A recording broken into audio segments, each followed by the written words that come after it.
Abra sua Bíblia, palavra do Senhor, no texto que está no livro de Josué, no capítulo de número 3. Texto que está no livro de Josué, capítulo de número 3. Diz a palavra do Senhor assim: a passagem do Rio Jordão. A passagem do Rio Jordão. E hoje é o desafio da conquista. Vamos ler o texto, Josué 3, de 1 a 6. Diz assim: levantou-se, pois, Josué de madrugada, e partiram de Sitim, e vieram até ao Jordão, ele e todos os filhos de Israel, e pousaram ali, antes que passassem. E sucedeu ao fim de 3 dias, que os príncipes passaram pelo meio do arraial, e ordenaram ao povo, dizendo: quando virdes a arca do concerto do Senhor vosso Deus, e que os sacerdotes levitas a levam, parti vós também do vosso lugar, e seguia. Haja contudo distância entre vós e ela, como da medida de 2.000 côvados, e não vos chegueis a ela, para que saibais o caminho pelo qual haveis de ir, porquanto por este caminho nunca passastes antes. Disse Josué também ao povo: santificai-vos, porque amanhã fará o Senhor maravilhas no meio de vós. E falou Josué aos sacerdotes, dizendo: levantai a arca do concerto, e passai adiante deste povo. Levantaram, pois, a arca do concerto, e foram andando adiante do povo. Deus abençoe a sua bendita e preciosa palavra. Amém, irmãos? Irmãos queridos, essa travessia do Rio Jordão que o povo de Israel vai fazer no texto que nós temos diante dos nossos olhos, ela é uma figura, uma analogia da vida cristã. Aqui o povo de Israel está prestes a tomar posse da terra prometida. Tem muita luta, muita batalha pela frente. Mas o povo vem, a Bíblia diz que Josué se levanta de madrugada, eles partem de Sitim, que é o último sítio, último lugar, antes de chegarem à beira do Rio Jordão. E eles chegam à beira do Rio Jordão, ficam 3 noites ali, pousam 3 noites ali. E agora eles vão partir para a conquista. Vou dizer o seguinte, meu amado: vida cristã é conquistar. Vida cristã é batalha. Ser crente em Jesus, seguir a Jesus, é lutar. Nós somos guerreiros. Você sabe disso? Nós somos guerreiros. E somos mais do que vencedores por meio daquele que nos amou. Vida cristã não é para gente mole. Vida cristã é para gente que tem determinação. Vida cristã é para gente que tem firmeza. Vida cristã é para quem quer enfrentar. Vida cristã é para romper, para atravessar Rio Jordão, para atravessar Mar Vermelho. Vida cristã é coisa para quem se levanta e em nome de Jesus toma as armas espirituais e enfrenta a batalha. Amém, irmão? A Bíblia diz que os tímidos não herdarão o reino dos céus.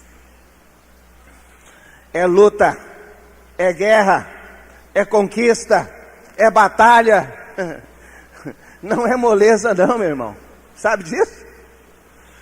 Não é facilidade não. Parece que andam pregando hoje um evangelho açucarado, que você aceita Jesus, tudo é 1000 maravilhas, vai dar tudo certinho, 1 mais 1 são 2. Não existe essa matemática na vida cristã. No evangelho nem sempre 1 mais 1 são 2. Nem sempre 1 mais 1 são 2. Porque sempre a gente vai depender do sobrenatural, da intervenção de Deus, do poder de Deus, da graça de Jesus na vida da gente. Está pensando que vida cristã é fácil? Não é fácil não, mas é por isso que é gostoso, é por isso que é maravilhoso, é por isso que a gente enfrenta, porque a gente tem o poder de Deus na vida da gente. E essa é a glória, essa é a glória. Então, meu irmão, vida cristã é conquista, cada dia, O Senhor Jesus diz lá em Lucas capítulo 16, versículo 16, no final nós vamos voltar a ele. O Senhor Jesus diz: a lei e os profetas duraram até João. Desde então é anunciado o reino de Deus, e todo homem emprega força para entrar nele. Você já tinha lembrado disso? Desde então é anunciado o reino de Deus, e todo homem emprega força para entrar nele. Isso é, você tem que ser determinado. Vida cristã não é passividade, vida cristã não é neutralidade, é enfrentar a guerra da oração todos os dias, é ralar joelho, é chorar aos pés do Senhor. Vida cristã é enfrentar batalha espiritual, oposição do Satanás, tentação, levantar-se, enfrentar, derrotar um gigante cada dia.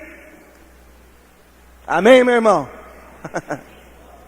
Está disposto para enfrentar, para a vitória? A vida cristã nos propõe uma jornada por caminhos e experiências novas a cada dia.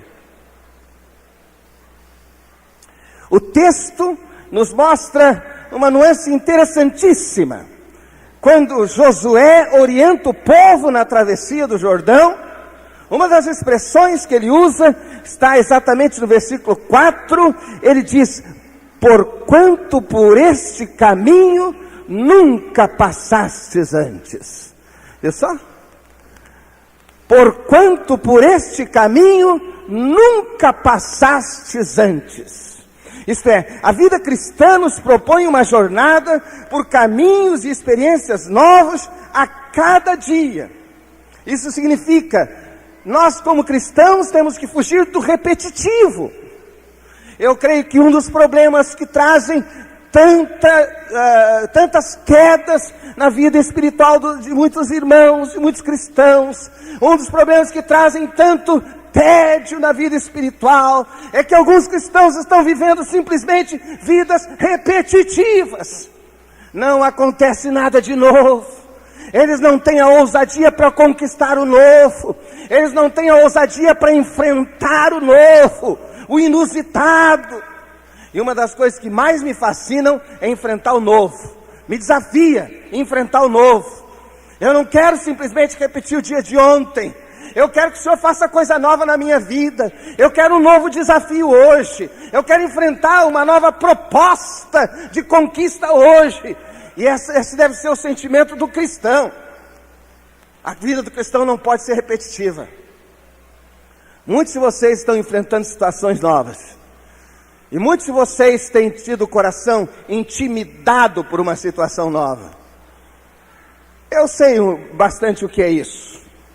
Porque quando você está numa situação nova, e frequentemente uma situação que você nunca imaginava que ia passar por aquela situação, você é desafiado. Você é desafiado. E aí você fica pensando, mas como vai ser? Como vai ser? Como vai ser aquele tratamento? E a gente fica pensando, como vão ser aquelas injeções? Como vai ser aquela cirurgia?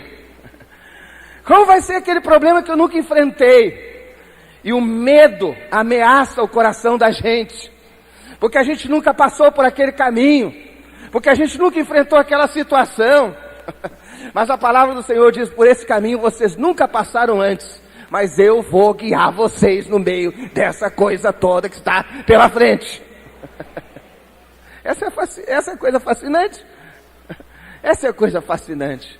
Deus não vai desamparar a gente. Nós vamos ver daqui a pouco, um pouco mais a respeito disso. E eu posso dizer para você o seguinte: você só tem duas alternativas. Só tem duas alternativas na vida. Ou você fica clamando a vida toda a Deus, pedindo assim: Senhor, que tudo na minha vida sempre dê certinho. Até eu fazer lá pelos meus 80, 90 anos de idade, tudo dê certinho. Eu vou driblando todas as situações, todas as circunstâncias, tudo está tintim por tintim, certinho, nada de novidade, e assim eu atravesso a vida, chego do outro lado, 1000 maravilhas. Essa é a primeira alternativa. A outra alternativa que você tem é o seguinte: a vida é o que é, e não o que você imagina que ela seja, não o que você quer que ela seja, não o que você sonhou que ela seja. Ela é crua, nua e crua, a vida difícil, de luta, de batalha, de desafio, de tentações, de provações, de angústias, de enfermidades muitas vezes, e você a enfrenta e com o poder de Deus você a derrota. Nestas duas alternativas há duas consequências. Se você acha que alguém de muita sorte e que tudo sempre dá mil maravilhas na sua vida, quando você chegar lá pelos 80, talvez um reumatismozinho só, nada mais que isso, e lá pelos 90, 95, então você vai deitar, faz uma oração, e no meio da noite o Senhor o chama a sua glória, você não sentiu dor nenhuma, mil maravilhas, não é? Só que não cresceu, não amadureceu, não teve experiência profunda com Deus, não experimentou visitação profunda de Deus na sua vida, foi tudo sempre, ela teve sorte, foi driblando sempre. Mas se você enfrenta a guerra, a batalha, a conquista, você cresce, você experimenta a graça de Deus, você experimenta visitações poderosas do Senhor naquelas horas dificílimas da sua vida, e você vê quanto a graça de Deus é maravilhosa, você conhece a Deus, e você pode dizer como Jó: antes eu te ouvia só de ouvir falar, mas agora os meus olhos te veem. Amém? É diferente. É essa vida que eu quero. Eu quero a da guerra, eu quero a da batalha, eu quero do que cresça, eu quero onde eu amadureça. É essa que eu quero, é essa que eu quero enfrentar. Eu quero aquela que tem batalha para eu ganhar alma para Jesus, para ser bênção, para crescer na vida cristã, para receber visitações do Senhor e para conhecer a graça do Senhor abundantemente. Essa que eu quero. Isso é vida cristã. Por esse caminho vocês nunca passaram antes, diz Josué. Por esse caminho nunca passastes antes. A outra verdade que esse texto apresenta é que o cenário de dificuldades abre espaço para coisas novas que Deus vai fazer na sua vida. Se a gente vai experimentar avivamento, se a gente vai experimentar Deus fazendo coisas novas na vida da gente, a gente antes disso há de experimentar situações absolutamente impossíveis, situações de desafio, situações de angústia, porque é no meio desse deserto da angústia, é no meio desse deserto da crise, que a graça de Deus prolifera de uma maneira mais livre, mais abundante e mais generosa. Isto é no meio do caos que a graça de Deus opera mais abundantemente. Isso significa, eu só vou experimentar Deus operando maravilhas na medida em que antes disso eu experimente situações absolutamente impossíveis na minha vida. O que significa, quando Josué exorta o povo, no versículo 5, e ele diz: santificai-vos, porque amanhã fará o Senhor maravilhas no meio de vós. Isso é, o caminho é novo, é desafiador, as situações são adversas, o rio que tem que se atravessar é uma barreira, os inimigos que estão do outro lado são violentos. Ele já havia mandado os espias para espiarem a terra, eles já haviam espiado a terra, sabiam que havia muitos adversários, muitos povos que ocupavam aquela terra, mas aí ele diz: santificai-vos, porque amanhã o Senhor fará maravilhas no meio de vós. Amém? Isso significa, esse ambiente de desafio, esse ambiente de dificuldade, esse ambiente de batalha, essa disposição do povo para enfrentar as dificuldades, é que cria as condições mais favoráveis para Deus operar maravilhas. E a palavra maravilhas aqui eu fui pesquisar, essa palavra significa ações sobrenaturais, significa intervenções surpreendentes, significa intervenções sobrenaturais de Deus que vão fugir a tudo o que Deus já havia feito antes. Isso significa, Deus vai fazer coisas novas. E é nesse meio que Deus opera. É nesse meio que Deus começa a fazer certos milagres na nossa vida, que às vezes estavam emperrados durante tantos anos, e que a gente estava precisando que Deus fizesse. É no meio disso aí, que gente da família da gente vai ser salva. É no meio disso aí, que gente da família da gente vai ser transformada. É no meio disso aí, que o casamento vai ser restaurado. É no meio disso aí, que a vida de coração endurecido daquele filho vai ser mudada. É no meio disso aí que Deus vai operar. Essa é a coisa fascinante do Evangelho da glória do Senhor Jesus Cristo. Santificai-vos é a condição. E esse santificar-se aqui significava, nos dias de Josué, separar-se para Deus. Significava concentrar-se em oração, em jejum. Significava tomar como propósito único, exclusivo desse novo tempo de vida, como propósito único e exclusivo, buscar a Deus, buscar a Deus, buscar a Deus, ter sede de Deus na alma. Santificai-vos significava separar-se apenas para buscar a Deus, para buscar a Deus. Ele diz: santificai-vos, porque o Senhor fará maravilhas no meio de vós. Diga comigo: Senhor Deus, como tua igreja, nós queremos nos santificar, porque sabemos que o Senhor fará maravilhas no meio de nós amanhã. Amém. Você disse de todo o coração. Ah, meu irmão, quanta bênção está emperrada na nossa vida.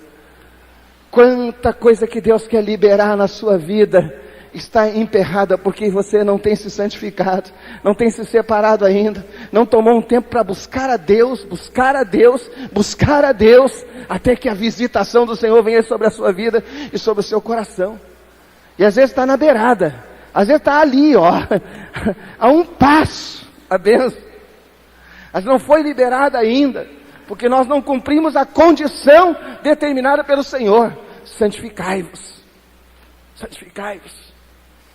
É por isso que eu digo que eu creio que nós estamos na véspera do avivamento, mas há alguma coisa que ainda precisamos fazer, que é colocar o nosso coração buscando a Deus de tal modo que isso seja a maior sede da nossa alma, a maior sede da nossa alma. Deus, uma visitação de Deus nova na nossa vida, no nosso lar, na nossa igreja, na nossa comunidade, na nossa cidade. Nós precisamos disso. Eu temo que quando a gente chegar aos céus e puder conferir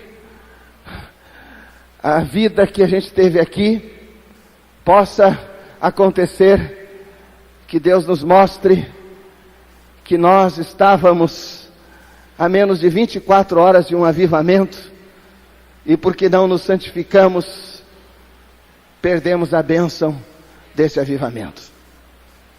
Eu temo por isso. A coisa às vezes vem tão perto que eu fico pensando: Senhor,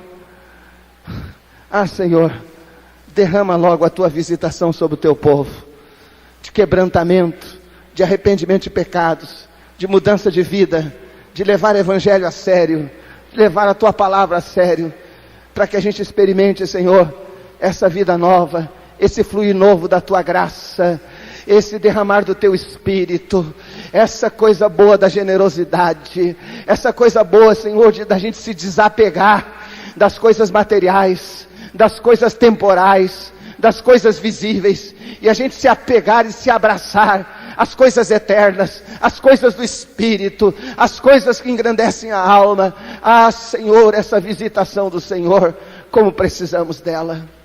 Terceiro, só Deus tem poder para nos conduzir nestes novos caminhos. O verso 6 tem uma expressão também interessante, porque o 4 dizia: por este caminho nunca passastes antes. O 5 dizia: santificai-vos, porque amanhã fará o Senhor maravilhas no meio de vós. E o 6 então diz assim: falou Josué aos sacerdotes, dizendo: levantai a arca do concerto e passai adiante deste povo. Levantaram, pois, a arca do concerto e foram andando adiante do povo. O que era a arca? Um baú de madeira, talvez do tamanho desse púlpito, deitado com varais. Era conduzido pelos sacerdotes, aqueles grandes varais. Ali dentro as 2 tábuas da lei de Moisés, dos 10 mandamentos, as tábuas de pedra, ali dentro uma vara, que era a vara de Arão, e que Deus havia feito florescer, que simbolizava o sacerdócio. Ali dentro um pedaço do maná, o pão que havia descido dos céus sobre o povo de Israel para alimentar o povo todos os dias.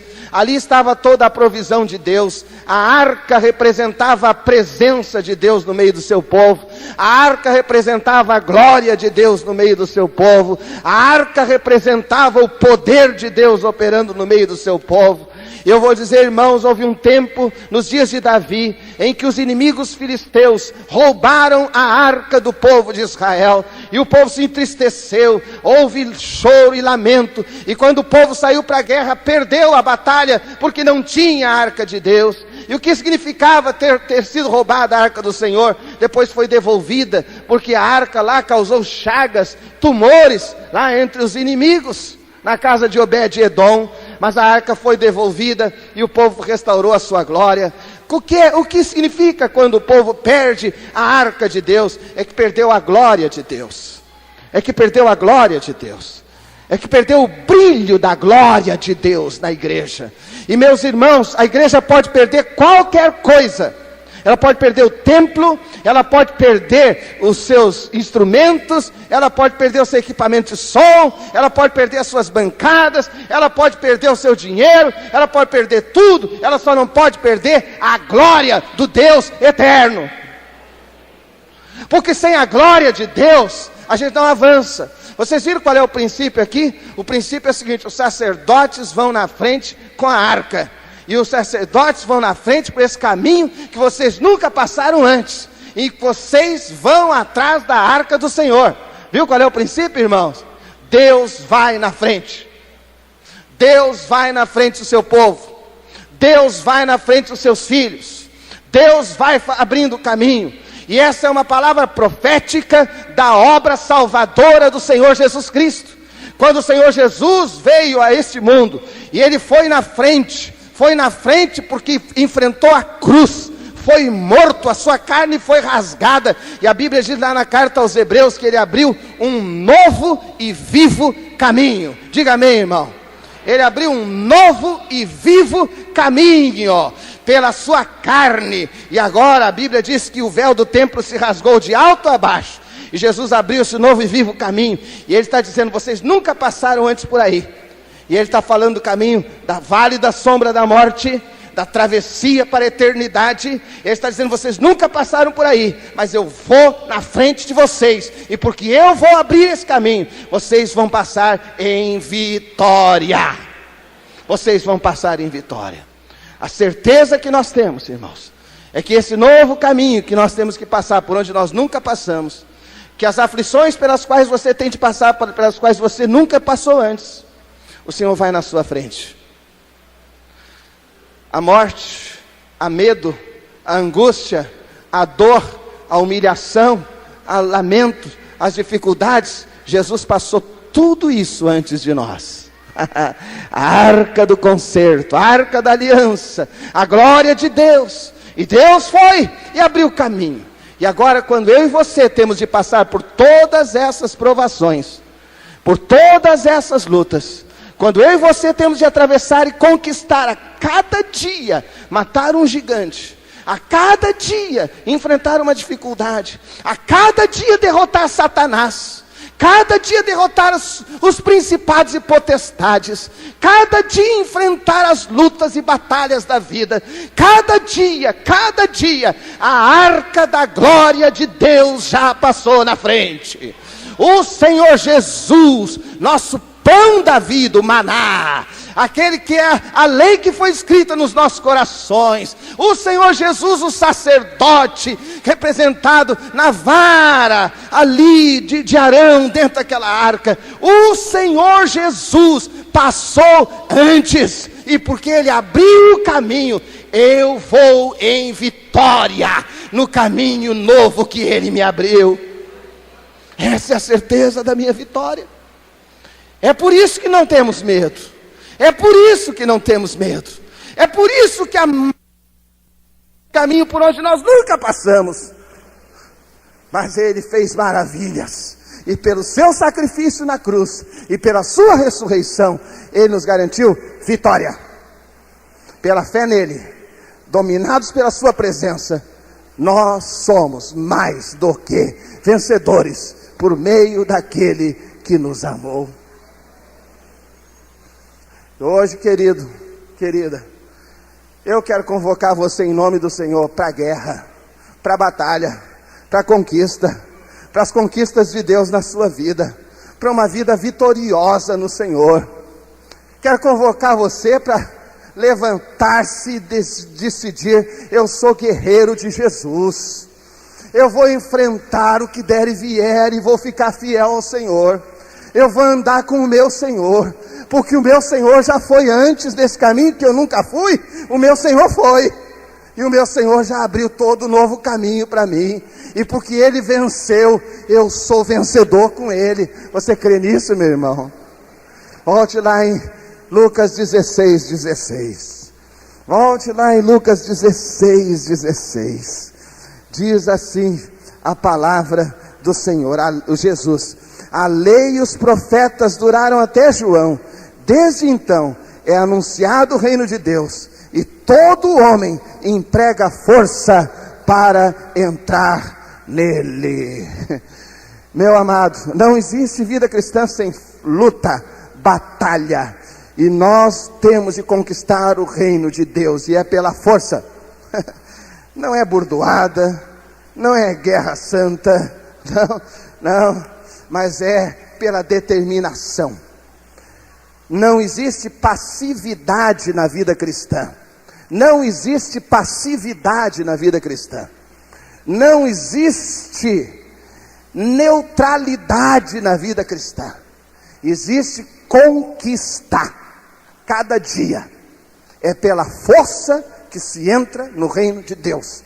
É quando você resiste ao diabo e ele fugirá de você, como diz a Bíblia: resistir ao diabo, ele fugirá de vós.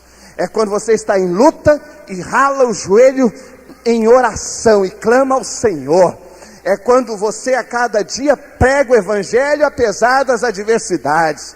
É quando você derrota a tentação que quer levar você para o buraco, que quer levar você para a tragédia. É quando você enfrenta essas situações que você se levanta como guerreiro de Deus para a vitória. E hoje nós vamos orar a Deus aqui. Vamos clamar a Deus por revestimento espiritual, porque hoje você está determinado a dizer: Senhor, eu vou lutar na vida cristã. Eu quero ser um guerreiro do Senhor, cheio do Espírito Santo. Eu estou me levantando, Senhor, para viver a vida que te agrada. E eu não vou dar moleza para Satanás, porque eu sou do Senhor, e a minha vida está nas tuas mãos, e o diabo não vai ter domínio sobre a minha vida, porque eu sou teu, Jesus. E nós vamos orar a Deus agora, aqui.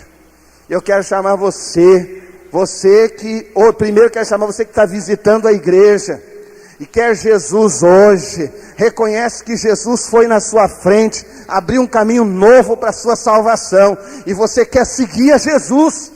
e você quer andar na presença dele, eu quero chamar você para deixar o seu lugar e vir. Nós vamos orar a Deus agora aqui. Você que está visitando a igreja, nós vamos clamar a Deus, porque a sua vida é do Senhor. O Senhor Jesus morreu na cruz para conquistar você, para salvar e transformar você.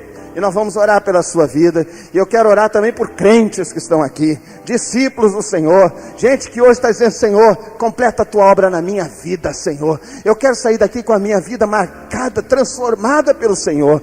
Então deixa o seu lugar, meu irmão, minha irmã. Você que está em guerra, está em batalha, você estava desanimado, você estava quase desistindo, você estava em aflição, havia medo no seu coração, mas hoje você vai se levantar e vai dizer: Senhor, eu decidi lutar, eu sou teu, eu sou guerreiro, sou guerreira, e eu sei que o Senhor vai me revestir para ter vitória nessa luta. Eu não abro mão da vitória do Senhor na minha vida. Pode vir, meu irmão, deixe o seu lugar e venha. Nós vamos orar a Deus agora, a igreja vai estar de pé, e nós vamos clamar a Deus. Eu quero orar, ministrar o seu coração hoje, em nome de Jesus, porque o Espírito Santo de Deus tem falado ao seu coração. Eu sei que você está em luta, você está em batalha, o diabo está dizendo que vai derrotar você, vai destruir, vai jogar por terra, mas em nome de Jesus hoje, nós estamos declarando que a vitória é sua, que você vai sair daqui com vitória em nome de Jesus, e os nossos conselheiros vão cuidar dessas vidas, vamos ministrar essas vidas em nome de Jesus, porque nós somos batalhadores, somos guerreiros, e o Espírito Santo de Deus está nos revestindo. Não, você não vai ser derrotado não, meu irmão. Jesus foi na sua frente. Você talvez não tenha experiência como atravessar tudo isso, mas Jesus foi na sua frente, Ele abriu o caminho, e Ele vai lhe dar vitória.